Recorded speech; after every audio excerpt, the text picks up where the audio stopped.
মাত্র ২ লক্ষ টাকা খরচ করে প্রাইভেট কার তৈরি করলেন এক কৃষক। ১৫ থেকে ২০ টাকা খরচে ৪ জন যাত্রী নিয়ে প্রায় ৬০ কিলোমিটার পথ অতিক্রম করতে পারে এই গাড়ি। তার এই গাড়িতে ডিজিটাল মিটার, স্ট্যান্ডিং এক্সিলারেটর সহ নানা ধরনের যন্ত্রাংশ যুক্ত আছে। গাড়ি দেখতে অনেকটাই টেসলার সাইবার ট্রাকের মতো।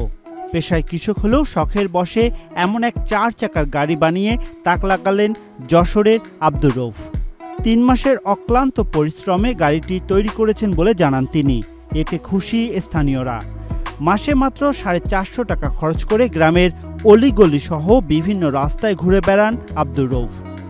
পরিবার নিয়ে গাড়ি ঘোরার ইচ্ছে থেকে এই গাড়ি তৈরি করেছেন বলে জানান তিনি। গাড়িটির সামনে ড্রাইভার সহ ২ জন এবং পেছনে ২ জন যাত্রী বসতে পারবেন। উন্নত মানের গাড়ি কেনার সামর্থ্য না থাকলেও নিজের ইচ্ছে শক্তিকে কাজে লাগিয়ে বানিয়েছেন ৪ সিটের একটি প্রাইভেট কার।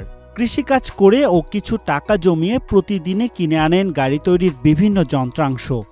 এরপর একে একে সবগুলো যন্ত্রাংশ সংমিশ্রণে তৈরি করেন একটি প্রাইভেট কার। যশোরের মনিরামপুর উপজেলার নোয়ালপুর গ্রামের কৃষক হয়েও রূপালী রঙের এই প্রাইভেট কার তৈরি করায় গর্বিত গ্রামবাসী।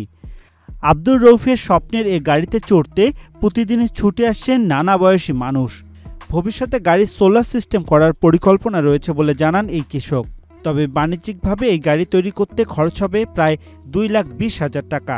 এতে সহজেই গাড়ি কিনতে পারবেন সব শ্রেণীর মানুষ, এমনটাই জানান কৃষক আব্দুর রউফ।